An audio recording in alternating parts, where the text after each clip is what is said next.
Alors, aujourd'hui, on doit parler sur le thème qu'on avait commencé depuis le mercredi et le vendredi. Sur le but. Le sous-thème, le but de Dieu sur son peuple. Amen.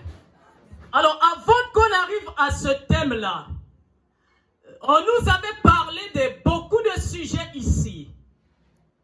Le pasteur ayant prêché sur la persévérance. Alléluia. Amen. La persévérance qu'il avait définie est un acte de persévérer. Amen. Ça veut dire kutatamana, sans que tu t'arrêtes, mais tu continues. Amen. Alors, dans la persévérance, il nous a démontré qu'il faut avoir un but. Alors, dans ce but, il faut avoir la foi, que je vais atteindre l'objectif. Est-ce que je parle à quelqu'un? Amen. Alors, le serviteur de Dieu, le frère ici aussi, avait prêché sur un thème. Si nous pouvons nous rappeler de ce thème, la prière et les jeûnes. Ok? Amen. C'est cache une puissance. Amen. Amen. Il nous a parlé tout cela à un seul but. C'est pourquoi nous avons parlé d'un but. Tout cela, ça se trouve dans ce thème, but. Pourquoi tu vas jeûner? J'ai un but. Pourquoi je vais prier? J'ai un but. Ça se trouve là. Et je rappelle à quelqu'un que la parole de Dieu ne vient jamais en vain. Nous avons eu à lire ça dans Jean chapitre 14. Il a dit, le message, la parole doit servir de témoignage et après viendra le jugement. Quelle est cette parole, ce message? C'est ce qu'on te parle, qu'on te prêche. En écoutant, bien aimé, c'est cette même parole qui va te juger. Il n'y a pas Dieu qui va parler, mais c'est la parole qui commencera à parler. Et quand tu es en face d'un péché, tu vas voir que quelque chose est en train de parler en toi. Un esprit parle en toi pour te dire que c'est mauvais. Amen. La parole de Dieu est là. Pourquoi? Parce qu'il est Dieu, il est la parole, il est en vous. Amen. Alors c'est pourquoi un serviteur de Dieu dit, que peut me faire un homme? Que peut me faire l'ennemi? Si Dieu est en moi, qui sera contre moi? Amen. Si Dieu est en toi, qui peut te faire du mal? On a écouté des témoignages. Il y a un monsieur à l'Ultima, c'est un serviteur de Dieu en plein air. À l'Ultima Gare, il parle de Dieu. Il parle de Dieu. Il a dit, mes frères, écoutez, si vous ne vous répondez pas, il y a un jugement qui arrive. Le militaire là qui passait dans sa tenue, il ne voulait pas écouter cet homme. Il dit, messieurs, vous faites du bruit, arrêtez-moi ça. Je n'aime pas ça. Il dit, je parle aux enfants de Dieu. Amen. Le militaire dit, donc tu ne m'écoutes pas? Attends, je vais te démontrer. Or, toute la gare, l'ultima gare savait que ce militaire-là, s'il fait sortir l'arme, il ne peut pas remettre ça sans qu'il tire. Amen. Donc, quand il a fait sortir l'arme, la population en criant Dieu. Alors, l'homme de Dieu se lève là, dit que si moi, je suis un enfant de Dieu. Essaie de tirer. Le militaire là dit quoi? Tu es en train de me défier? Il tire.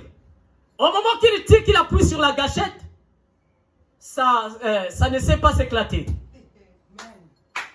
Après il dit, mais qu'est-ce qui se passe? Rien. Oh, laisse-moi tirer en haut. Bon. L'homme de Dieu lui dit, tu vas voir ce qui va t'arriver. À l'instant même, les officiers, ces chefs sont descendus pour dire pourquoi on a tiré ici. L'officier, pourquoi tu as tiré? Non, c'est seulement dit, on l'a pris, on l'a enlevé de tenue. On l'a mis dans la béchie, on l'a emmené à Brazza en prison. On ne blague pas avec un enfant de Dieu. Soyez fiers de ce que vous y êtes. C'est pourquoi on a eu à dire ça ici. Ayez toujours un but.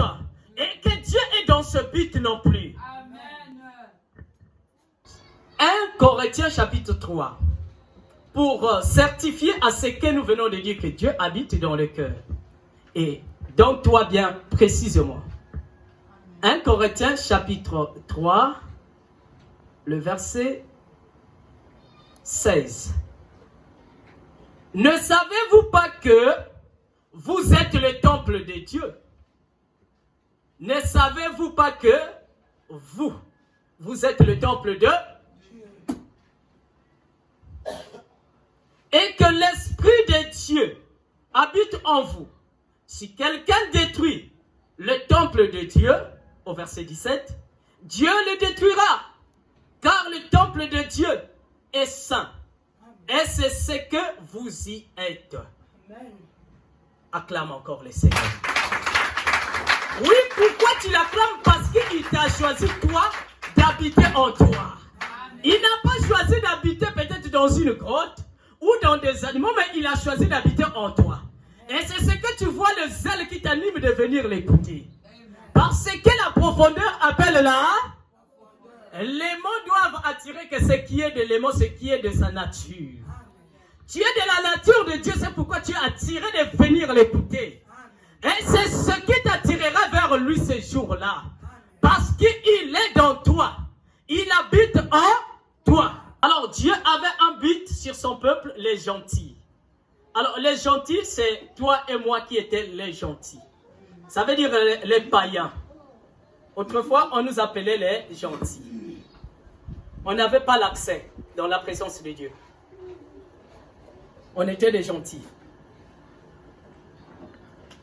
Alors, et quelqu'un a eu toujours un but dans son parcours. Il faut que je puisse avoir l'examen. Il a l'objectif qui est un but. Il faut que je puisse atteindre ceci. Il faut que je fasse telle recette pour ceux qui font les commerces, n'est-ce pas? Il faut que je puisse arriver à faire ceci. Alors, et quand nous venons à l'église, nous constatons qu'il y a d'autres qui viennent et qui s'assoient, qui restent là sans adorer Dieu. Mais le but est que Dieu a créé, si nous pouvons lire dans 2 Pierre chapitre 3, il ne tarde pas dans l'accomplissement de la promesse, comme quelques-uns le croient. Mais il use de patience envers vous, ne voulant pas qu'aucun périsse. Alléluia. Amen. Le but de Dieu ne veut pas que quelqu'un puisse périr. Amen. Mais voulons que tous arrivent à la repentance. Amen. Regardez l'amour de Dieu. Le but de Dieu pour l'homme était de partager aussi son amour, son intimité. C'est pourquoi Dieu a décidé, faisant l'homme à notre image et à notre ressemblance. Il a créé l'homme pour un but. Le but là est qu'il partage l'amour, l'intimité avec lui. Il a créé l'homme à son image pour vivre en relation avec l'homme. Alléluia.